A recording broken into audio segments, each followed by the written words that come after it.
God vibes only.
I feel it so from head to toe, leading and feeding my body. I stick to the code, I never fold, no weapon on earth can harm me. God bless my foes, I'm out of control, teaching this God body. I'm reaching my God body, deeper than Bob Marley, racing with Ricky Bobby. We street tested, then invest in a wide body, no rest. The streets are test, but we risk it and connect with Poppy Divine. But we doing time cause our lines was moving sloppy. They watch me, they wanna pop me, they watch me, I swear they watch me. I'm Islam mixed with the hustle, I'm Malcolm in a Maserati. I'm chasing elevation, frustrating Illuminati. I'm Huey leading the Panthers with answers, no one can stop me. I broke the code of the Matrix, it's basic, I'm printing copies. I'm repping for Harriet Tubman, she got me, they'll never knock me. And it's, they'll never knock me. I know she got me.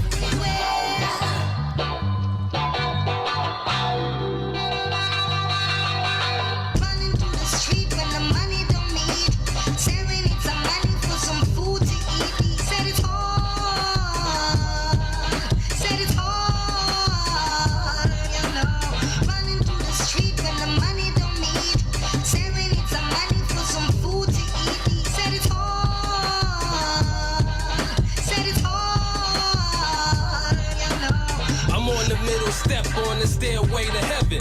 I'm coming as one, but guarded by 11. My whole circle driven, and all of us brethren. We using our visions as tools for manifesting. Manifesting all types of blessings. And I can't say the last time this brother seen a reverend. It's been a while since I sat down on the pew, but I can keep my head down, stay on the grind and pay my dues. Yes, sir. I can spot a mountain, I can climb it too. I can spot a broken bridge and replace the missing screws. See a team of young kings and lace them with some jewels. I can play the game of life, hey, and never really lose. I can pull up in a photo coupe with no fumes. I can live a whole life and never see a tune. I can find the right wife and forever be a groom. I can plant 1,000,000 seeds and watch 1,000,000 bloom. Stay in tune, stay in tune.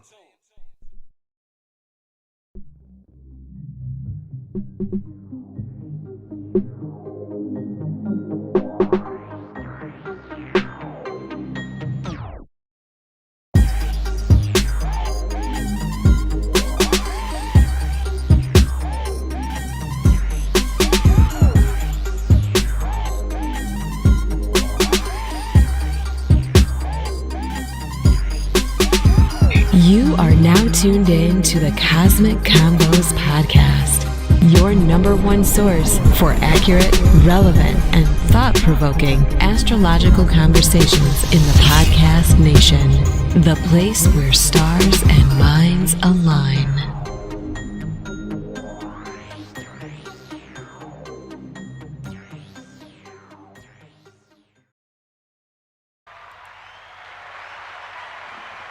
Peace, peace, peace, peace, peace. You're now tuned into the Cosmic Convos podcast.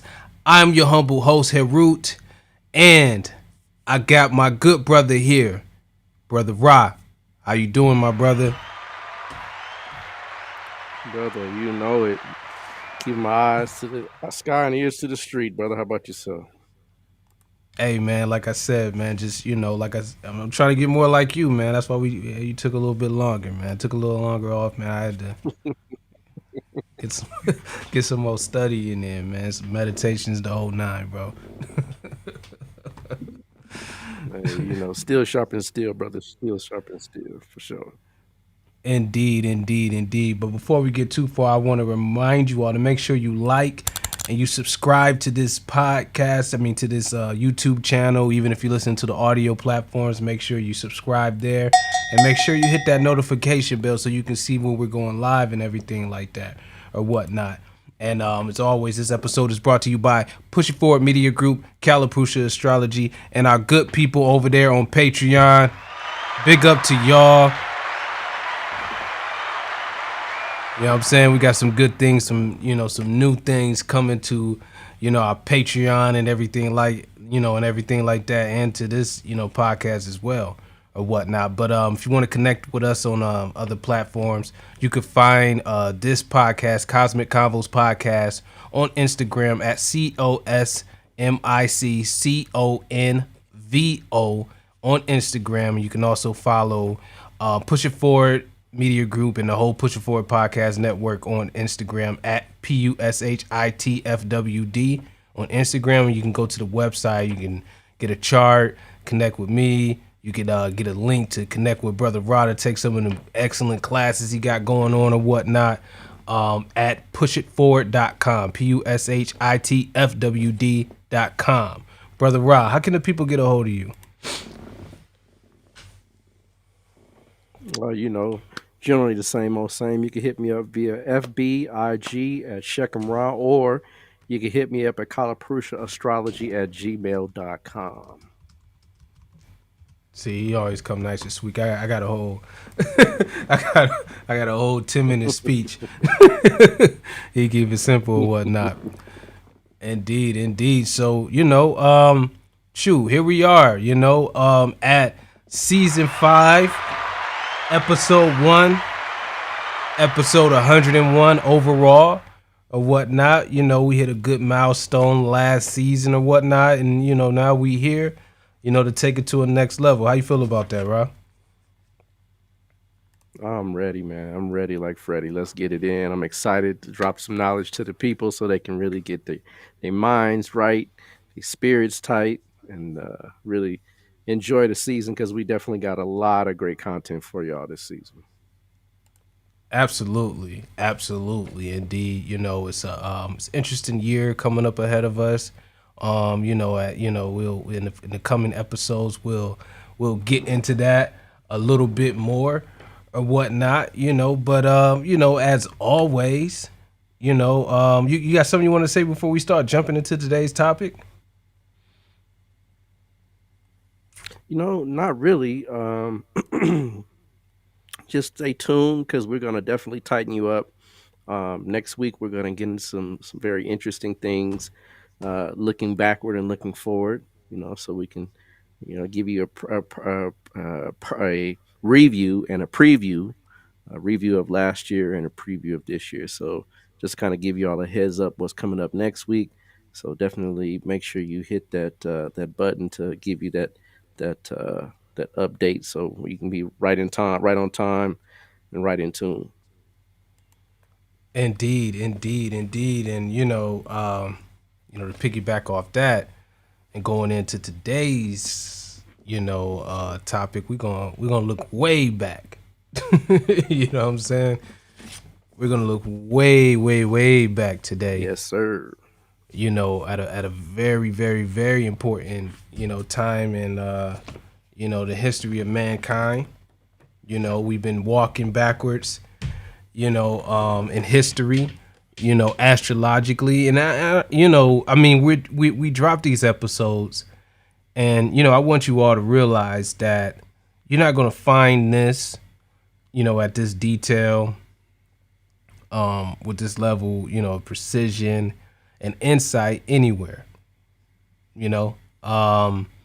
Just that making the connection between what's happening, astrologically, and what's happening here right on the ground on Earth, and you're just not going to find that, so I definitely want you all to definitely, if you're just now listening to this podcast, you're just now catching on, or you caught on a little late, go back and listen to all those, astrological ages shows. For sure. And, I made it easy for you, right? Because you can go right on the channel and look at the playlist, and there's a playlist called Astrological Ages, right? So you can go back and check out all the ones that we've done thus far or whatnot, including this one.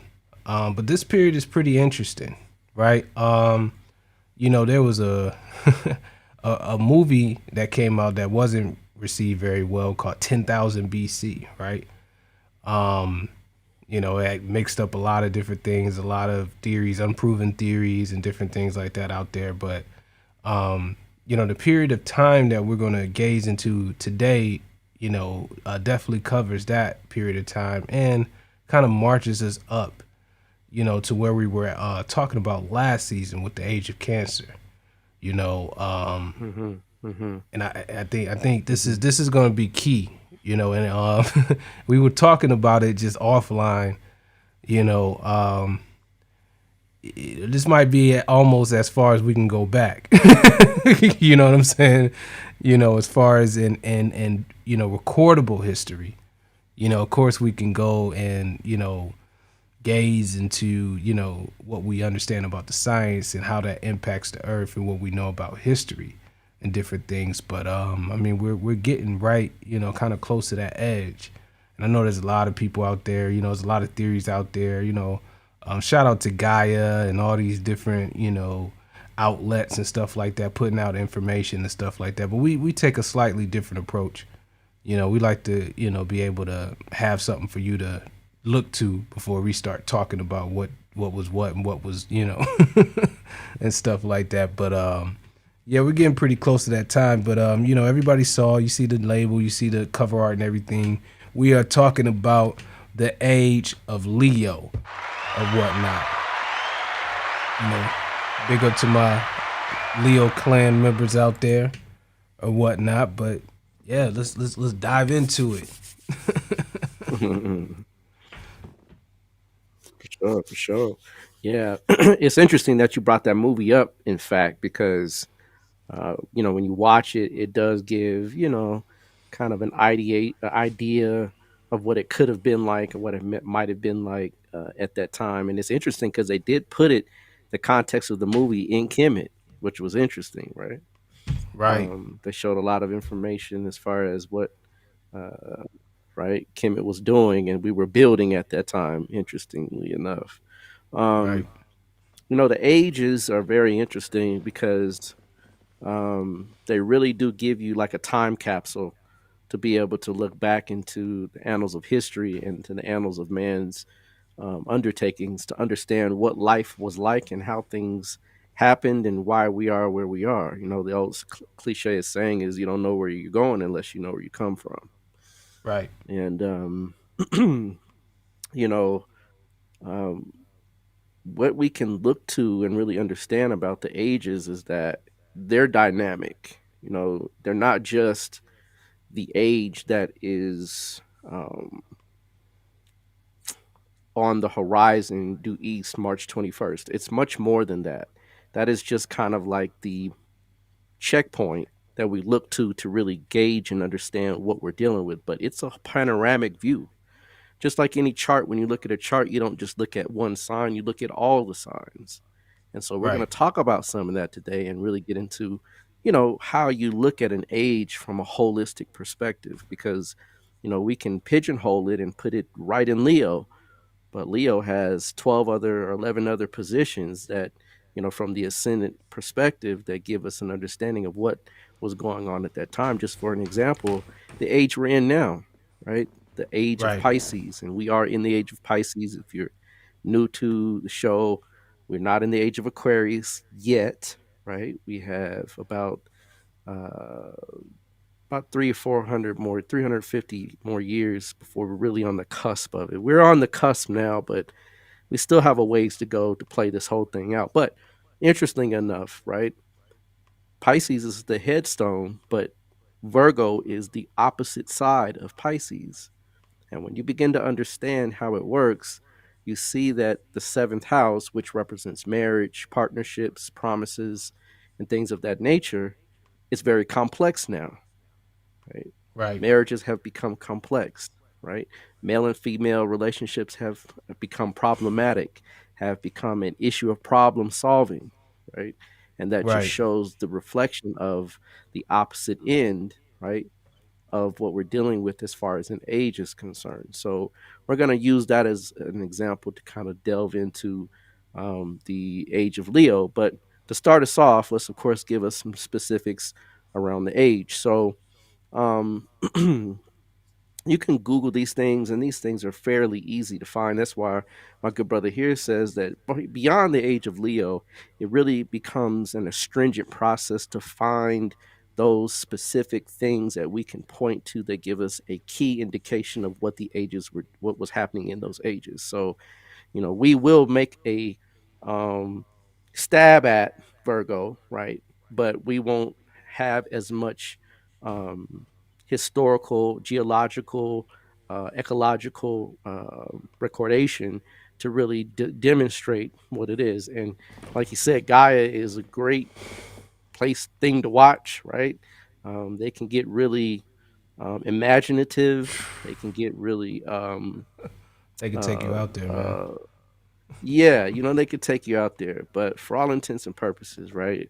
I mean, Even with the fact that we've given you the age of Gemini, which is when the age of writing began, right? Beyond that, it becomes very difficult to really pinpoint certain things around what's happening. But we do have some good information to tie down what's happening in this age. So it begins right around 10,000, 12,000 years ago, specifically 10,617 ish, right? Of course, each age you can get a degree within 72 years. So, you got some flex zone. It's not just at that specific date and time. But again, you have to have a very good program to be able to use it, to find that specific star date. Um, there's one that I do use that is an astronomical, it's not an astrological program, but an astronomical program. You can try to use stellarium.org, right? That's definitely one that a lot of people play with. There's one that I use that is pretty interesting. It's called Skygazer 5, and it's an actual astronomical program. It deals with astronomy. When you take a course in astronomy, it kind of comes with the package, if you will. But if you can actually find it, I believe, on Amazon or a lot of different places. Just put in Stargazer 5, and actually has a nice little book that comes with it as well. So you have to really get into very accurate programs to be able to pull that date off. But I've gauged it to right around 10,600 ish BC. And interestingly enough, like you said, the movie 10,000 BC, right, talks about a major change or shift in man's unfoldment and his development. It runs to right around 8,400 BCE. So again, each age is 2,160 years or 2,155, depending upon who's counting, right? But we round it to 2,160 years. And so that 2,160 years gives us a nice sliver of information as far as what happens or what has happened. And the first thing we always look to really in understanding these things is, the age of Leo is the age of the lion, right? And the lion really talks about really the centralization of things, right? Making, Right. that which is dispersed a core, a center, right? And it was necessary because there's certain transactions that happen during that age when we begin to need to come together, right? Um, when you understand the ages, you also want to look at the planet that governs the age. And this is the sun, right? Of course, the sun is a star, as we all know, but in astrological terms, it's a planet. And the sun, right, provides us, in fact, in Jyotish, right, we consider the sun twofold. It is malefic, it's slightly malefic, which means that it has a very um, um, aggressive propensity, but it also is slightly benefic because, of course, with no sun, none of us will be having this conversation today, right? Right. So it has a dual edged side to it, but in essence, right? I mean, Shout out to the the sun. sun is a malefic when you are in, flat out, right? When you are when you're looking at it from the malefic side of things, which is what we're going to talk about first, you really understand that the heat index, right, the temperatures on the planet Earth begin to increase tremendously at this age. And so these increases of temperature, right, begin to change the overall ecological landscape. So, right, one of the things that we would notice is that um, the waters on the earth begin to increase, right? Meaning that the sea level begin to raise. And so the raising of this sea level, of course, is from the glacial melting, right? From those particular ages coming to an end. Now, we did discuss it in a great detail in the age of Cancer, because that is the age of the flood, what we consider proper, in its entirety, but the age of the flood actually really begins in the age of Leo when the sun begins to change the temperature of the planet. And so we begin to notice that, right, around the world, right, the sea level begins to rise. Right. Right now, if you are a coastal people, right, if you're literally living along the coasts in the fairly warmer regions, guess what happens? It pushes you into the Back. center, which begins to Right. centralize you, right? That you have to come off the edge and come to a more centralized position, especially if you're living in warmer climates, like we said, Africa, India, right, Australia. These areas begin to have a increase, right, in the water level or water table as far as the land is concerned. So we can definitely tell, right, at this time that there is a major, massive change on the planet. Now, Right. in addition to that, right, we notice that when you go into um, um, the stratum of the Earth, right, the geological changes also show that the vegetation changes at this time, right? And vegetation changes means that people that are hunter gatherer or people that are living off of um, the land, as they say, right? They have to change their focus of living to the domestication of grains. Right? They have to literally come to a new understanding, and it's a benefit because now since you can control, hence Leo, the sun, right, which gives you control, which gives you mastery of something. Right now, you can literally begin to plant crops and utilize the earth under your own particular planning and preparing of crops. So this is something that we notice that changes drastically across the planet. Corn and wheat are two major um, uh, forms of food that we begin to really domesticate. Right before then, it was more of you got what you get. Right, you of course have access to of course various amounts of food. Right, but to Right. be able to maintain a centralization, right, a core group of people, you have to be able to feed those people, right? Right. And when you begin to understand things and how it works, a lot of cultures really point out to the fact that the king was responsible for the health of the land, right? Right. He was the person that they would go to say, "Hey, can you make it rain?" Right? Can you what's the crops looking like this year, right? I mean, and on this is worldwide. You can go to India, you can go to Africa, you can go to Native Americans, all of those particular um, individuals that were considered the leaders, where that's why they call them priest kings, but they're more like shamans as well, and that they could literally produce rain, Right. right? They could make it to where we could have a viable, right, a viable, comfortable means of living through the production of right the the rain, which of course is necessary for the crops to grow.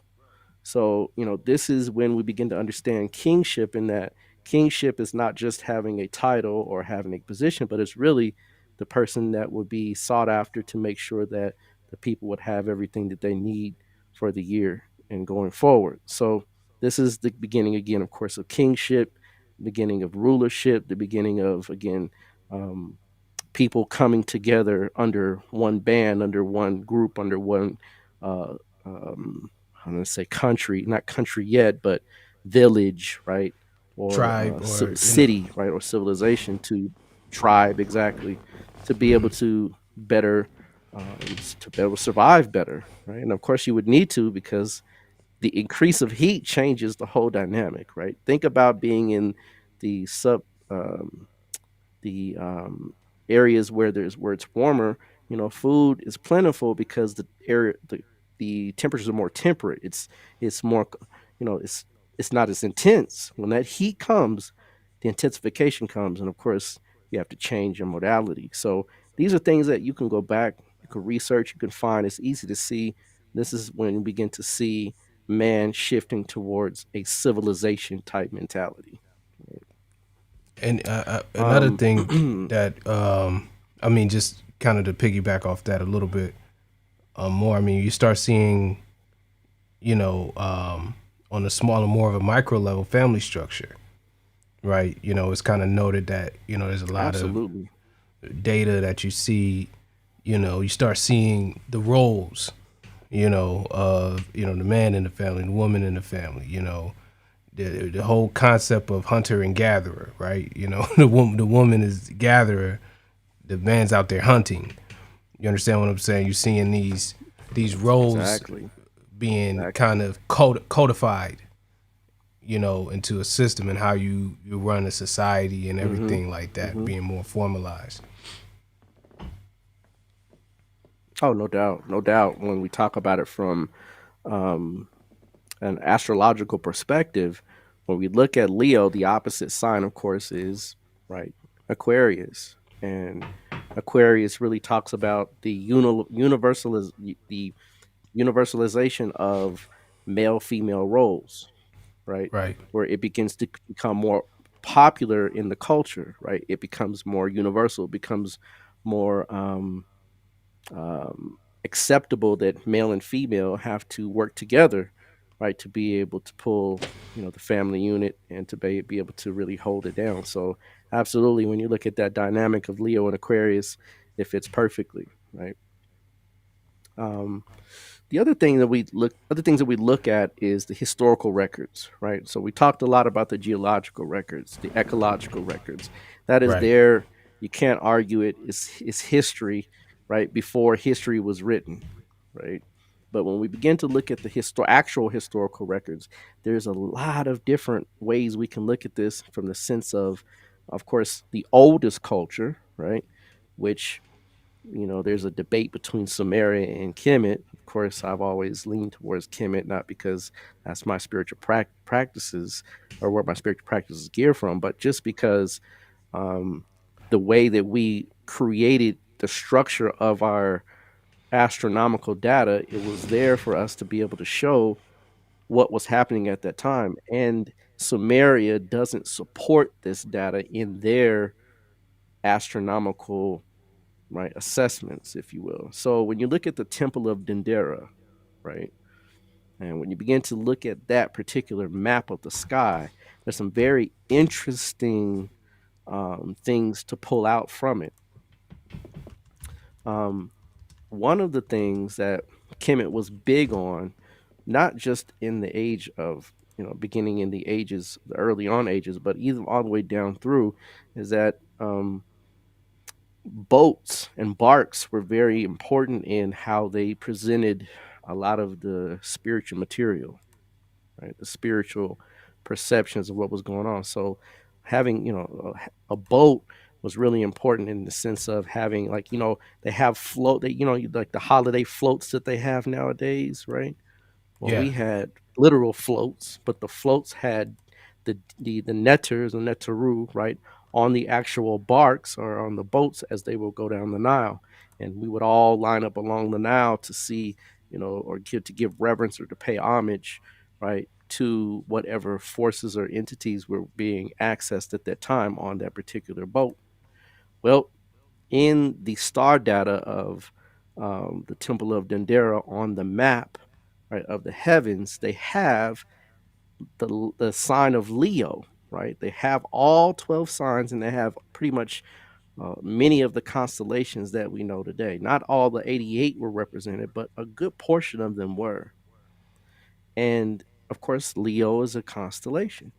Well, the Leo, the lion, is not just standing there. It's not just, like arbitrarily placed. It's actually inside of a bark or a boat.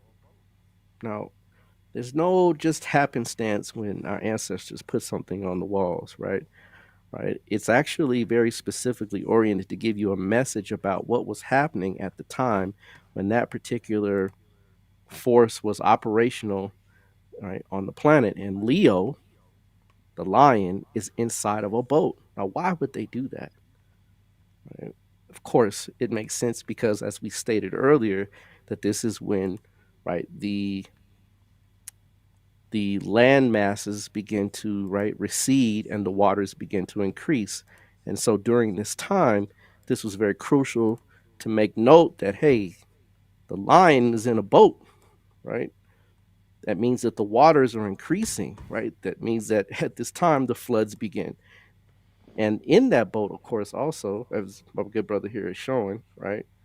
It's a little difficult to see because it's not categorized very specifically. But if you look all the way to the, I believe, in the middle row, not the outer row, but the middle inner row, where you'll see the scorpion, right? You'll see, go over and you'll see, right? There's like a tail, like right there, right? That, and then there's a fella that's holding the tail, and then you look over and you'll see a little bit further over, look towards the inner, like there's two figures standing there, and then you'll look right towards the, not the middle, but upper right middle, you'll see there's a lion in a boat, right? That boat is symbolizing the need for us to survive torrential floods, increases of water, right? So it's interesting to note that, right, our ancestors put it out there for us to understand that this age is when we begin to notice the changes in the climate. So that's a way that we can use it from an actual historical recordation, right, to understand what was happening at the time. Now, the other piece, and this is also, you got to go right back to Kemet. You got to understand that what we call Heramakhet, right? Some people call it the Sphinx. The proper name is Heramakhet. Heramakhet is literally half, or it's not half, right? It's a lion with the head of a human. Now, some people say it's a female, some people say it's a male. I'm not too sure as to which, but I know it is a human, right?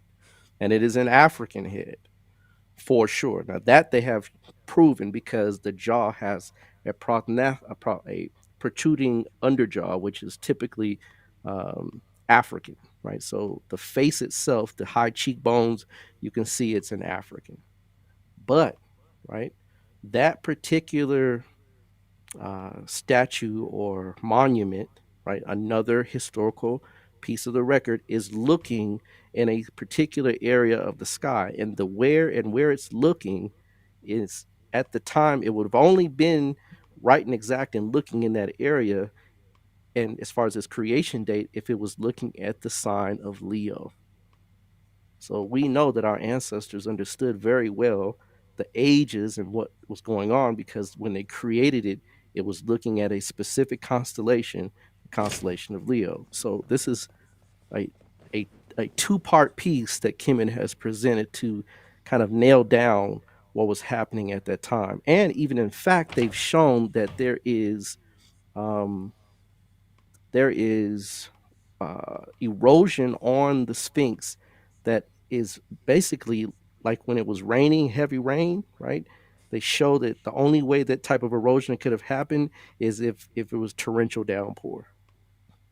Now, I'm not saying it was created in 10,000 BCE. I'm not saying that, but I'm saying that I don't believe that it was actually created along the side or conditionally with the actual pyramid complexes. So they say it's a lot older, and in fact, it shows the wearing of weather on the size of the body. Now, that is something to take note, because even in fact, if it wasn't, let's say, created in 10,000 BC, you still got 2,000 years, right? So you can Right. even move down to 8,400. Let's say if it wasn't even created then, they understood that whatever constellation it was looking at that point had to be Leo. So it's something that they were telling us about that time. And think about it, a man's head on a human's body means that we could begin to control, right, the lower nature, right? We could be able to control the animalistic instincts within ourselves. And here's the interesting thing. I don't know if you've ever seen this, Atef, but I've seen some of those videos where people are just walking the song alongside the lions. I'm like, wow. I don't know if you've seen that before, right? Like they have sisters walking with the lions just walking just as calm as can be, right? Right. Yeah. So No, I've seen it them. begins to show. Have you seen that? No, I've seen. Yeah, yeah, yeah. It's yeah. Yeah. It's interesting, right? Right. Right. Hutuapo, Shekijasas Patu, and all the rest of the families in the house. So the other piece of that is that when you begin to understand the ages, right? Let's take a look at this particular right chart here. You see Leo is the ascendant, which the fifth sign is number 5, right? But when we look at the 10th from the 5th, we get Taurus, which is number 2. And the 10th house represents the height of something, or when you've reached the acme of your success, or you have acquired success. Well, it's interesting that the domestication of animals called husbandry was also really begin to take off at this time. And the 10th house is that animal, right? Right. Called a bull. So the Right. domestication process was the acme of our existence, right? It's the pinnacle of our success. We begin to understand how to control the beasts of the field, how to be able to begin to use them to till the land, to transport goods, to do all kind of other different things. Whereas before that, right, this was something that we probably did, but not in mass. Well, I mean, So before this that, I is the mean, show. before that, I mean, we were following the herds, right? We were, I mean, Exactly. we were hunting them, but we had to, we couldn't sit and set up shop anywhere because that was our food source. So we had to we spent our whole time Right. following them, and then, you know, or whatnot. So Right. it's interesting. Right. Yeah. They led us instead of us leading them. Precisely. Correct. Precisely.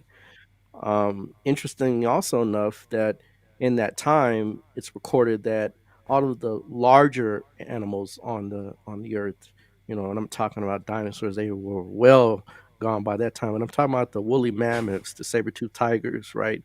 Those larger creatures, right, that we have some historical, right, fossils to pull from and to kind of understand what was going on. They were actually hunted to extinction, and it does actually mention that in that movie 10,000 BC. It does have that in there. I did notice that, right? That Right. we begin to hunt, right, those larger animals to the brink of extinction. So, and of course, it also makes sense that the land itself, because of the way the vegetation receded, right, because the more heat you have, right, the less vegetation you're going to have in certain areas of the planet. So vegetation is really, a lot of what was needed to support a lot of those larger animals, because they would feed on other animals that eat the vegetation, or those woolly mammoths and things like that, of course, right, are larger animals needed to be sustained. So without that, of course, it just makes sense for them to begin to wane as far as their existence is concerned. So we begin to notice those larger animals begin to decrease, and like my good brother said, we begin to hunt them as well in mass so that we could survive. So this is again another understanding of when we get to look at the ages, how we can understand how those ages, right, are a telltale of what was happening on the planet Earth. Like I said, it's a time capsule for us to really Right. take a stark look at what was going on. Um, the other thing is that, of course, you have other cultures that talk about a flood. You have Noah, right? The story of Noah, that's one of the more popular ones that have ones in the Sumerian texts, right? That talk about, a major flood. And I would even beg to borrow that the Noah story borrowed from the Sumerian text, right, to gain some type of understanding of what was happening at that time. But Right. if even in the story of Noah, if you understand, remember Noah supposedly gathered all animals by two, right? And I'm sure he couldn't fit, all the animals on the planet Earth in that particular bark or boat. So some of them probably had to die off in order to, right, change the climate and change the environment of man. So it just kind of makes sense. It goes hand in hand, even with the story of Noah, that some of those animals kind of died off and withered away. So again, I'm not leaning towards the Bible as a source, because the Bible is only written really at its best at 1000 before the Common Era. before that, it's really no recordation or any type of historical record that those documents are accurate or true or can be found. But again, they do borrow from older sources, and you have to understand that according to even in historical aspect, they were in Kemet for 400 years according to their own books. So Yeah. Kemet, I'm sure, gave them some information to take with them, right? That would have indicated what was really happening at that time. Yeah. So it's interesting to note, right? Some of those things. The bow and arrow, right, really took off at this time. In fact, looking back at the map of Dendera, right, it shows a little figure inside the boat with the lion called Sati, right, and Sati holds a bow and arrow, right. You can see it right at the back of the lion, right. You can barely see it, but it's there, right. She holds a bow and arrow, and that bow and arrow, of course, hunting and gathering, right, the hunter aspect of it. Um, just showing again, right, what our ancestors were able to record and our ancient memory understood that this is an age where we begin to control animals. We begin to take the lead, right, and be able to put animals in a specific position. I want to say underneath us, but definitely ones that we could, so that we could use them to our greater good. So, Right. um, looking at this from the all around perspective, as I said we would, right? When we begin to look at what happens at this age, take a look at and go around each particular house so we can kind of see what the age was doing, what we were doing at that time. And so the second sign from Leo is Virgo. It's the six, right? And that And six being and Virgo. Go ignore ahead. these planets, everybody, because I'm just Leo is up here just for the sake of what we're talking about, but this chart is irrelevant. Right, you can minus the planets just so you can get the core, the skeleton of what the chart is saying, right? But the ascendant itself is key because the second sign is Virgo, which again, think about it. We just talked about that the core values were around food, right? Virgo holds fire and wheat in her hands, right? So, understanding that fire and wheat, we begin to understand the process of literally cultivating the land. That was the value system at the time. The value or the values were food, Right. right? Food. You had to eat, right? Which, of course, the second house is food anyway, but Virgo, meaning problem solving around food. Virgo is problem solving, and the second house is food. So, problem solving around nourishment, right? Right. Was big at that time. You can clearly see it because that's the way the chart is set up. That's the way the heavens placed everything into position for 2,160 years. I mean, it's the The third cornerstone, sign, it right? is I the mean, cornerstone of love. you It solve that is, right. problem, the sky's the limit, right? Well, you can begin to pontificate on different things, Right. You know, right? you You can can't. change your thought process. You can change, right? What can you do if you're hungry, right? Right. Kill What can you do if you're somebody, constantly, like my man rob. said, chasing animals? Yeah, you chasing an animal, right? You can't sit back and begin writing, right? I mean, that's we're not thinking about writing. We're thinking about, you know, what's the next meal. So, Right. the second house represents that Virgoan process of being able to really understand how to solve the problem of right diet, right? Of what we need to do to centralize. And centralization requires some type of crop, Right. right? You can't have a bunch of people sitting in one place, right? And not be able to feed them. And again, the role of the king is to be able to make sure that the people are fed, right? Right. And if you don't believe this is true, right? We live in a land of quote unquote plenty, but trust me, if there was no food, right? In trust me, when there's no food, the peace of the people is gone. there's no peace, right? You have a hungry black woman next to you and she talking about how hungry her children are, it's gonna make you do something you normally wouldn't do, right? Right. So to be able to stabilize, right, society, you have to problem solve around nutrition, around the ability to sustain oneself. That's the second house. The third house is Libra, right? And the third house of Libra means that the third house is what we consider your neighbor, right? Or the person that's adjunct or adjacent to you. So the Right. cooperation, the trading, right, which Diplomacy. is Libra, is what happens between those groups, right? Right. The You first can be trading, the first interaction of groups as far as you can be diplomatic. go ahead. You know what I mean? To your Right, to the you know to right. the people over there. You're not just gonna go and take it. You're gonna go and make a deal. Right. You know. But the level of competition decreases, right? Right. Because we're not all in one position to hunt that big old woolly mammoth to eat, right? Now we have Right. something to eat, and we have something to Yeah. eat. We have something to trade, right? Exactly. So you got corn, I got wheat, right? You got some grapes, I got some apples, right?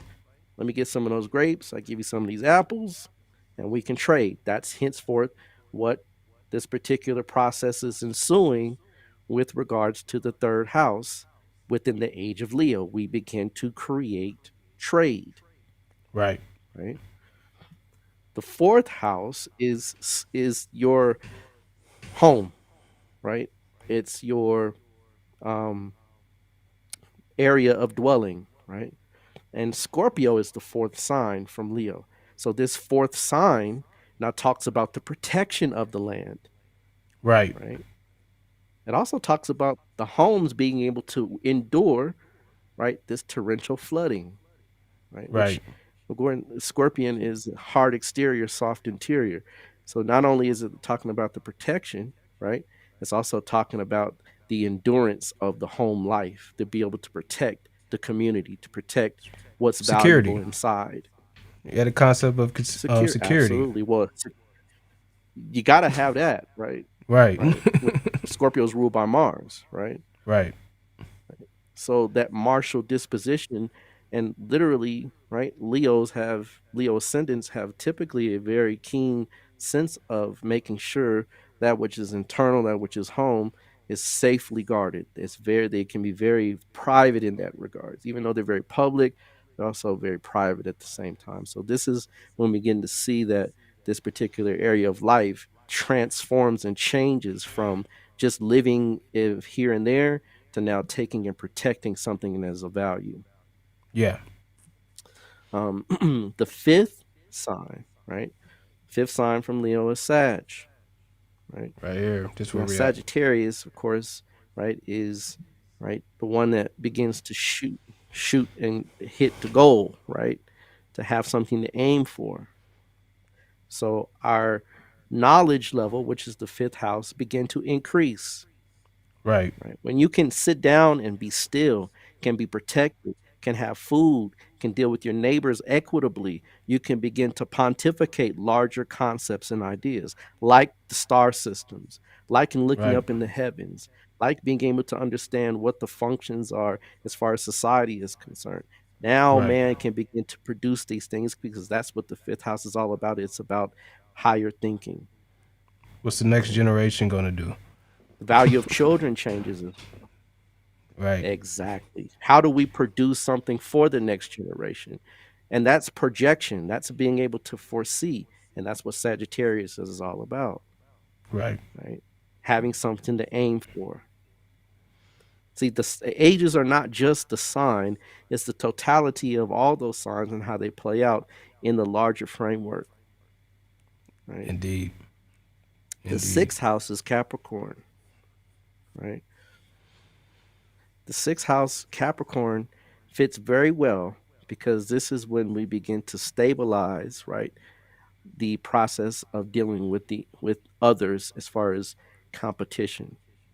Now, if you understand how things work in a society that is beginning to center itself, right, You have to work with others, but it's also a challenge in the sense that, partnerships, which are connected to Capricorn through the seventh house, through Aquarius, there's a process that is a give and take. And it's not easy because then you begin to have where those people that see you climbing the ladder and making something of yourself, that's when have to take those things in consideration and plan, right? Right. And Capricorn is one of the most best planners.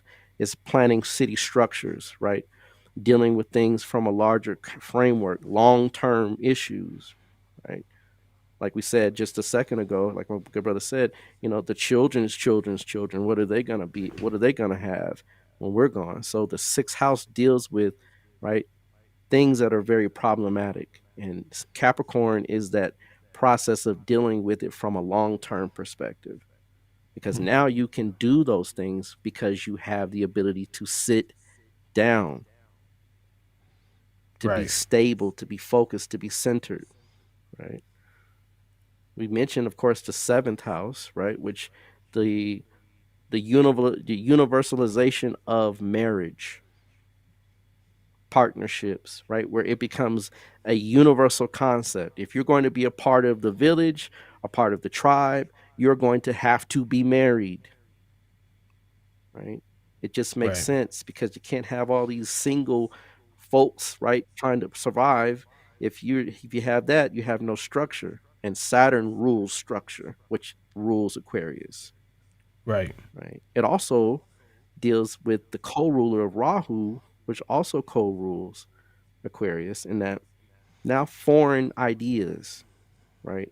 Foreign exchanges also kind of permeate and come into the fold, and that you begin to see how other cultures you borrow, right? You begin to say, hey, they're doing something that works as far as marriage.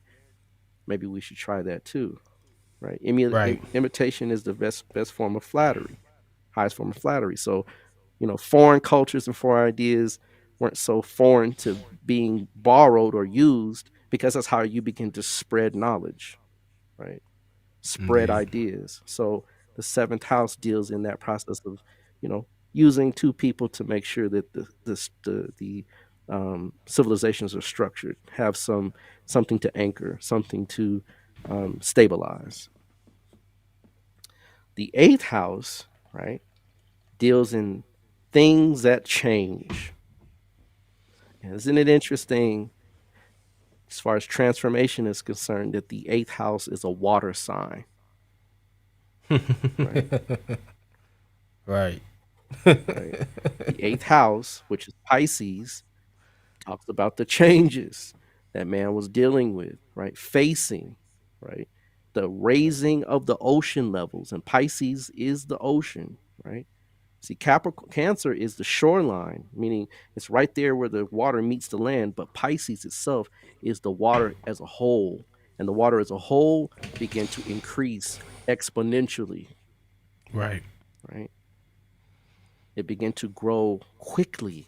And so this quickly growing, also really, when there's a challenge, you meet a challenge with a solution. And boats, think about it from this perspective. If I wanted to be able to make sure, right, that I was going to survive or get across a large body of water, I have to be able to come up with the process, researching and understanding what water travel is.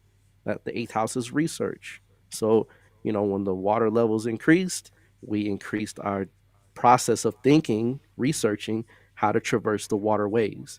And this is when boats begin to really take off. And you begin to notice how people create boats from different basic tools, right, around the world. You can go back in history. Before then, you don't see any boats, Right. right? So again, right, this is when we begin to understand what it's all about. The ninth house from Leo is Aries, and Aries is the hunter, right? The knowledge of being able to move forward, to progress, to be able to push beyond our boundaries and limits. That's what that ninth house does in the age of Leo, is it becomes a process of being courageous in order to make sure that you not only stay in one area, but to grow, maybe even to encroach upon another area, to acquire them into your area. Warfare, the knowledge of warfare is what we're talking about. The ninth house Right. is knowledge, Aries is war. Right? So warfare, the science of warfare, hence I said bows and what? Arrows, Arrows. right? The science begins to take off, right? Sword making, right? Shield making. This and it's high knowledge, right? We have guns today, right? But without guns, right? Without bows and arrows, no guns, because a gun is nothing but a bow and arrow, right? Just right as far as it's just the same. It's the same thing, but just advanced, right? Right. So again, the science of warfare, the knowledge of warfare, comes at a high, begins to increase at a high rate at this time. The 10th house, as we mentioned, is the domestication of animals, right? Being able to use land animals to get things done, not just for food in the sense of us eating them, but for them to be able to plow and till the land, to carry heavy loads, to transport us back and forth. You have to imagine that the people that were doing So this had to be again, very right? valuable. Had to be a very valuable person. That's Exactly. it's probably outside of the leader, the king. You know, the the person that's training and domesticating the animals and stuff like that is, you know, got some status. Very, very important. Oh yeah. Oh yeah.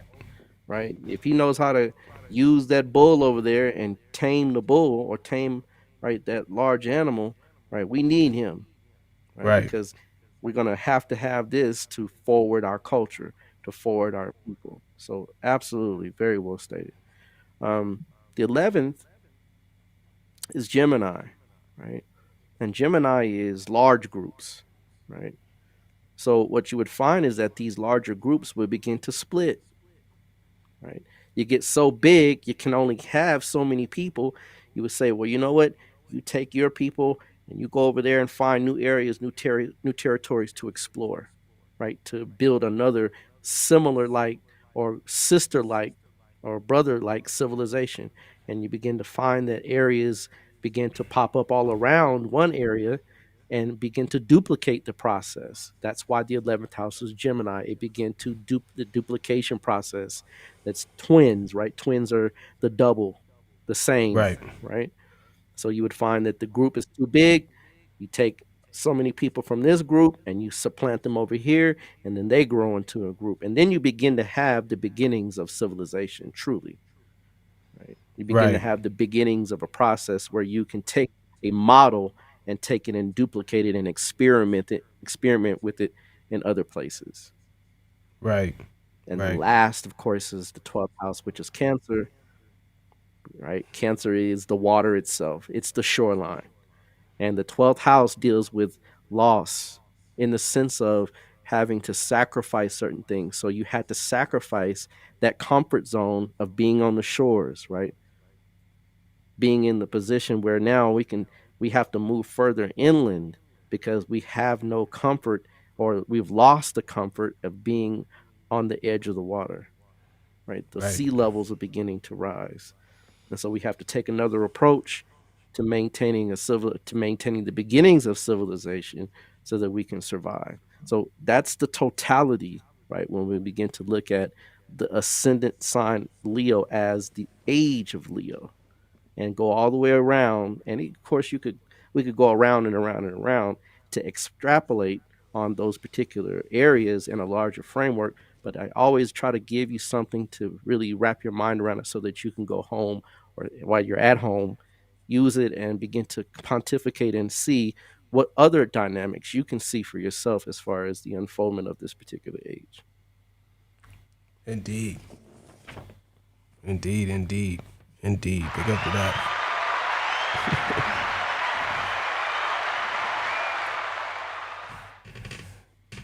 Yeah. So, go ahead.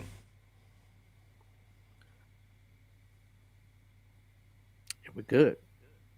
Indeed. So, one thing, is interesting, especially when you were talking about the 11th house and kind of tying it into, some of the other ages, right? Because you remember when we were, talking about, you know, um, specifically in the Nile Valley region where you have the unification. So it's like, I think maybe I seen a question pop up or somebody asked me, it's like, when did these people, split away and start, doing their own thing in this area and that area? Why did you even have the need for unifying, these areas? Why are these people in these different areas anyway? You know what I'm saying? And just, interested in looking at it from this perspective, seeing in this age where you have, like-minded people splitting off with some of the same knowledge and going on and, taking that knowledge to other regions and, building on it and kind of, diverging a little bit, but still similar enough to be, somewhat connected to or whatnot. Absolutely, absolutely. When you begin to understand that, you know, you can only have so many people in one area at one time before you begin to encroach upon the land, where it provides, you have to have someone that is going to find other crops, other areas to be able to spread and grow. If not, you'll stagnate and die. And that's why Gemini, being a dual sign, right, it's also a process of bifurcation, right, of being ambidextrous, of being able to do more than one thing at one time, being able to literally move in areas and ways that you have to learn and experiment with. Gemini is the sign of experimentation. So when you begin to experiment and try new things, that's how you learn. And Mercury is the planet of learning, right? We learn Right. through, right, being able to gather information, record it, tell it to one of our brethren or sister, and then, hey, let's try it this way, right? And think about it. I mean, for all intents and purposes, right, there was none but black people on the planet at this time for the most part. I mean, not to say that there weren't other changes in the in the construct of people, right? But the Shang dynasty, right, is an ancient black dynasty. Well, we're talking 10,000 BC.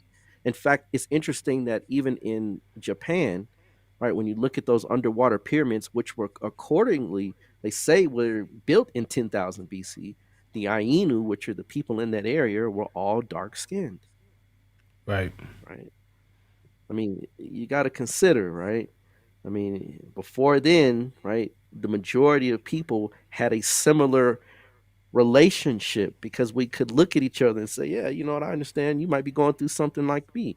So it's not so far fetched to understand that we begin to, like I said, in the third house, trade, right? Because of the necessity of being able to exchange. And the third and the 11th house, right, are connected, right? They're intricately connected in astrology. Right? Right. One is large groups, one is small groups. Yeah. So again, right, when you begin to understand the houses and how they work and the signs and so forth, you can see that the age of Leo produced these types of particular circumstances so that man could get to the point where he is now. And it works. It's still the same now to some degree. Just we've pretty much stretched ourselves across the globe. But I mean, for all intents and purposes, you have, the household, which can only hold so many, and the children have to leave the household to what? Start their own. Right. Same process. Indeed. Same process. So yeah, And no doubt. and this right here, for all you folks that don't know, this is Naphtaliya that they kind of date to around this time period. And when we were talking about, man having the leisure of being able to, pontificate about higher ideas and different like this, they, mark this as one of the first astronomical, displays in ancient history or whatnot. And this is in the Nubian desert, modern day Sudan, southern Egypt area or whatnot of our ancestors, mapping out the stars or whatnot at Right. this time period or whatnot, you know. I mean, and the Nile folks wasn't always just a slim sliver of, greenery, right? You got to understand that the Sahara Desert at this time is grassland, Right, with right? There rivers is no and Sahara Desert. Yeah, there's no Sahara Desert right now in 10,000 right, BC, right? Right. Desert is minimal, but desert is also growing, right? The geological landscape is changing because the increase of the temperature of the earth has now started the process of these areas beginning to become arid and dry, right? So you right, have changes, you have to migrate, you have to move, you have to change, you have to be able to roll with the punches, as they say, right? But Kemet, for all intents and purposes, is not what we know it to be. But you still have the Nile Valley, and the Nile Valley have people trafficking that valley for thousands upon thousands of years. So I'm sure at this time, when we are migrating and moving in and out of particular areas, the age of Leo was beginning to teach us that we could now come together as one people, as a unit, and begin to utilize that unit, right, to be able to stabilize ourselves and to grow and to really master the land. So, as you can see, right, my man is showing here, this is grassland, yeah. right? So essentially, they say you can It get doesn't back take then. You could get from the Mediterranean by boat the whole time and spit out, and then you know what I mean, down from you right could by take boat, from the, by right? boat. Right, boats, right? 10,000 BC boats, right? Are big Right, things that are coming up, right? The technological advancements, be able to traverse waterways. If you're hunting mammoths, woolly mammoths, and large animals and things like that, you don't have time to sit back and build a boat. You got to eat. But once you centralize, right, you can say, hey, you know what? Wood floats on water, right? Hey, we could probably put something on that wood and get from point A to point B. Let's try it, right? Because you're not hungry, right? right, And you get on the boat or get on the wood and it floats. It says, you know what? We could put a bunch of these together and make something where we could carry ourselves to and fro, right? So again, the age of Leo is really the age when we begin to make major increases as far as our technological advancements. It doesn't seem like it today because we got cell phones, computers, laptops, and so forth. But think about it from this perspective. The boat of the day was the laptop of the day, the computer of the day, right? Because computers only transmit information from one source of the world to another, the internet and so forth. Right? This is the beginnings of being able to transport things in larger frameworks. So, of course, it makes perfect sense. But as you can see, right, the Sahara wasn't always a desert, right? And the thing is that the Sahara quickly became a desert. That's the mystery because they talk about how fast it happened. Well, you have the increases of temperature for 2,160 years, and then moving forward, because it didn't stop increasing, it continued to increase, right, through the age of Cancer, through the age of Gemini, and so forth until now, right? The temperature of the earth has begun to increase exponentially from that time. And the other thing is that the oxygen level also changed, right? See, the oxygen level supports larger animals. It's not just, right, that the larger animals were hunted, the oxygen levels change, right? I believe, if I'm not if I could be wrong, but they say that the oxygen levels were at least 30 to 35% over 12 to 15,000 years ago. That means you could have larger things with larger oxygen. Of course, even further back, right? That's why you could have larger animals the further you go back. right. You know, it's So funny. just right. It's funny. It's this movie that just came out recently called "Don't Look Up," right? And basically, it's like a movie about asteroid coming and hitting the Earth and everything. And then of course they had like an elite sector of people that got on this ship and they froze themselves through kind of like a cryo type of situation for maybe like 100 something thousand years, and they went to the next habitable planet. And when they arrived on this planet, they had this one guy who was playing like sort of like a Elon Musk type character or whatever, very intelligent, billionaire entrepreneur and stuff like that. And he He has his little thing out there, and they're checking the oxygen levels. And it looks like they landed on this planet while they were in their kind of dinosaur phase, right? And it was like, yeah, the oxygen levels is it's like this, and then they had this big old animal come, and then the president that was the president at the time came and started playing with his animal because it was all colorful. It looked like this, and then he just started eating them, and then they all just started eating up all the people who came up there or whatnot. But you know, That's crazy, but it makes sense. right? You know that oxygen level. You know, yeah. You got those big old saber-toothed tigers. Massive animal. Massive. Right. Massive. And they're even, you know, man at this point is trying to recreate a woolly mammoth. They're really trying to do this, right? It'll be interesting to see if they get it done. But, you know what I mean? The universe, nature has a way of doing things where it provides what is needed on the planet for those beings and creatures at the time, right? So those creatures need larger, right, more massive areas of not only feeding, but the plants themselves produce, of course, higher levels of oxygen. The atmosphere has higher levels of oxygen. So, you know, everything is form and function. And so, you know, it's just interesting how, you know, they think that they can do something, you know, where they can try to change the scope of the land with these larger creatures. But I'm pretty sure that, you know, nature has, you know, put its stamp on the creatures and said, we need small creatures, right? Right. Because small creatures go with a certain level of oxygen.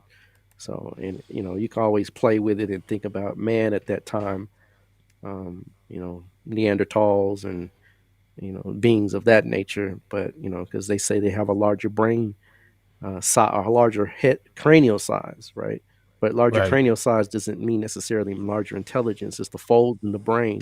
It's not the size of the brain. It's the folds in the brain, right, that give the intelligence, right? So, you know, you may find that there were human-like creatures. I'm not going to say humans, right? Homo sapiens sapien, right? But, you know, you may find in the records that there were larger physiological, you know, humanoids that were there, but, you know, just because they're larger doesn't necessarily mean they're more intelligent. So, you know, and of course there's so many theories, you know, Lemuria and, you know, stuff that Gaia presents, which I let they can run do your thing, you know, for all intents and purposes.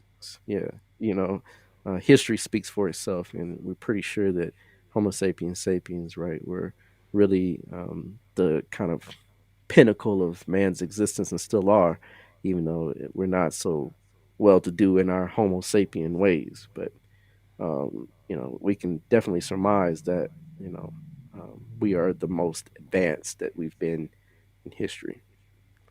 You know, the interesting thing is, and we're going to touch on, we did a show on it. Definitely go check out our Age of Aquarius show. But we're going to touch on it again this season, is that, you know, where the age that everybody is so fascinated with is the opposite of the age that we just covered. You know, the other side of it, seeing how, you know, they interplay with each other and stuff like that. So that'd be an interesting concept to, you know, to explore, you know, later on this season or whatnot. So definitely stay tuned for that. Oh yeah, when you look at the seventh house from the Age of Aquarius, right? Right. Right. Everyone's an individual, right? You're right. Everyone's all for themselves. Relationships, right? Going through that Virgoan process.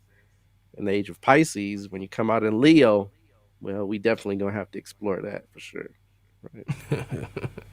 Indeed. So, with that being said, thank you all for tuning in to episode 101 of the Cosmic Convos podcast, season 5, episode 1 or whatnot. You know, as always, this episode is brought to you by Push It Forward Media Group, Caliprucia Astrology, and our good people over there on Patreon. Big up to y'all. Big up to everybody who's tuned in. Big up to everybody in the chat or whatnot. Thank you all for tuning in and your comments and stuff like that. I think, you know, this, you know, depending on, you know, how it flows and everything, you know, if some of y'all, maybe want to explore coming on with us and stuff like that, asking questions while we're on live. I mean, don't shy away from that, because we definitely want your feedback. We definitely want this to be an exchange. We want you to feel like, it's called Cosmic Convos. You understand what I'm saying? So Ra and I are having conversations, but, we want to have conversations with you all as well. So definitely check us out, and let us know your thoughts, and we'll for some of y'all we might even let some of y'all on and stuff like that to ask some questions or whatnot. So definitely we encourage you to do that and whatnot. So as always, thank you all for tuning in. Rod, you got something you want to say to the people before we officially close out? No, just tune in next week so you can get your update on what's gone by and what's to come. Indeed. And Patreons, check your messages. Look at, we people talk about the Discord server. We have one. We're gonna start utilizing that a little bit more. So just kind of be looking out for emails and stuff like that. Because we're gonna be making the Patreon more active. But that really depends on your activity. We definitely appreciate the support and everything like that. But we want to really, bring some, next level content and some more insight, more exchange, more, kind of intimate situation with that. So be on the lookout for that. But yeah, like I said, thank you all for tuning in. This was episode 101 of the Cosmic Convos podcast. We'll be back next week with another great episode. All right. So we're out. Peace. Peace.